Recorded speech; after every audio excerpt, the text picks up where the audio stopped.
2,09,00,000 ரூபாய் மதிப்பீட்டில் பறவைகள் பூங்கா, 150 கோடி ரூபாய் மதிப்பீட்டில் சர்வதேச ஒலிம்பிக் அகாடமி, அதற்கான முதல் கட்ட ஃபேஸ் 1 அதற்கான வேலைகள் நடைபெற்றுக் கொண்டிருக்கிறது. ரூபாய் 3 கோடி ரூபாய் மதிப்பீட்டில் ஜல்லிக்கட்டு அரங்கம், 4,27,00,000 ரூபாய் மதிப்பீட்டில் பச்சைமலை பகுதியை சார்ந்திருக்கின்ற சுற்றுலா திட்டம், தொழில் புரட்சி ஏற்பட்டுள்ள மணப்பாறையில் 1100 ஏக்கர் பரப்பளவில் சிப்காட் தொடங்கப்பட்டிருக்கின்றது. அதில் உலகின் முன்னணி நிறுவனங்களான ஜபைல், பெப்சிகோ தொழில் துவங்க உள்ளார்கள். இதனால் 10,000க்கும் அதிகமான இளைஞர்களுக்கு வேலைவாய்ப்புகள் கிடைக்கும். மேலும் ரூபாய் 400 கோடி ரூபாய் மதிப்பிலான டைடல் பூங்கா அமைக்க அடிக்கல் நாட்டப்பட்டு அந்த பணிகளும் நடைபெற்று வருகின்றன. இப்படி கடந்த 4 ஆண்டுகள் மட்டும் பார்த்தீங்கன்னா நம்முடைய திருச்சி மாவட்டத்துக்கு மட்டும் 26,066 கோடி ரூபாய் மதிப்பீட்டிலான திட்டங்கள் திருச்சிக்காக மட்டும் நம்முடைய மாண்பு தமிழ்நாட்டு முதலமைச்சர் அவர்களால் கொண்டுவரப்பட்டிருக்கின்றது.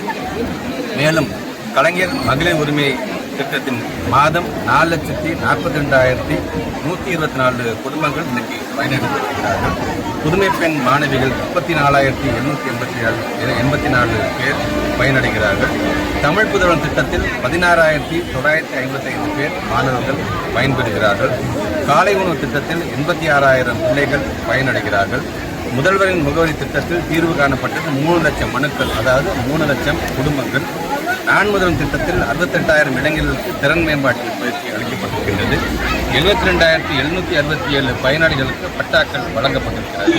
5,843 விவசாயிகளுக்கு புதிய இலவச மின் இணைப்புகள் வழங்கப்பட்டுள்ளது. 70,360 மகளிர் சுய உதவி குழுக்களுக்கு 4,160 கோடி ரூபாய் கடனுதவிகள் வழங்கப்பட்டிருக்கின்றது. 99,181 கர்ப்பிணி பெண்களுக்கு நிதியுதவி. கலைஞர் கனவில்லம் திட்டத்தில் 4,000 வீடுகள், 54,428 மாற்றுத்திறனாளி பயனாளர்களுக்கு நலத்திட்ட உதவிகள் வழங்கப்பட்டிருக்கிறது. மேலும் கடந்த மே 9ஆம் தேதி பஞ்சப்பூர் பேருந்து முனையத்தை திறந்து வைத்த பின்னர் 527 கோடி ரூபாய் மதிப்பிலான 3,597 பணிகளுக்கு அடிக்கல் நாட்டி 1,032 கோடி ரூபாய் மதிப்பிலான 7,122 முடிவுற்ற பணிகளை தொடங்கி வைத்திருக்கிறார். இப்படி திருச்சி மாவட்டத்திற்கு மட்டும் இன்றைக்கு பல்லாயிரம் கோடி கணக்கான பல்வேறு திட்டத்தை தமிழ்நாடு முதலமைச்சர் கொண்டு வந்திருக்கிறார்.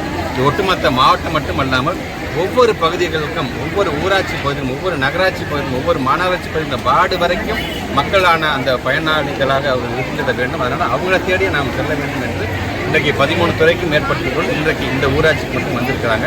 இன்றைக்கு ஒட்டுமொத்தமாக நம்முடைய திருச்சி மாவட்டத்தில் மட்டும் ஏறத்தாழ 7க்கும் மேற்பட்டிருக்கின்ற முகாம்கள் நடத்தப்பட்டிருக்கிறது. நவம்பர் மாதம் 17ஆம் தேதி வரைக்கும் ஏறத்தாழ 351 முகாம்கள் படிப்படியாக ஒவ்வொரு பகுதியை சார்ந்த மக்கள் யாரும் விடுபட்டு விடாமல் தகுதி வாய்ந்திருக்கின்ற பயனர் அனைவருக்கும் இந்த நலத்திட்ட உதவிகள் சென்றடைய வேண்டும் என்ற விதத்தில் நம்முடைய மாவட்டத்தினுடைய ஆட்சித்தலைவருடைய தலைமையில் பல்வேறு துறையை சார்ந்த அரசர்கள் ரொம்ப அழகாக நுணுக்கமாக இன்றைக்கு இது போன்ற முகாம்கள் இன்றைக்கி செய்திருக்கிறார்கள்.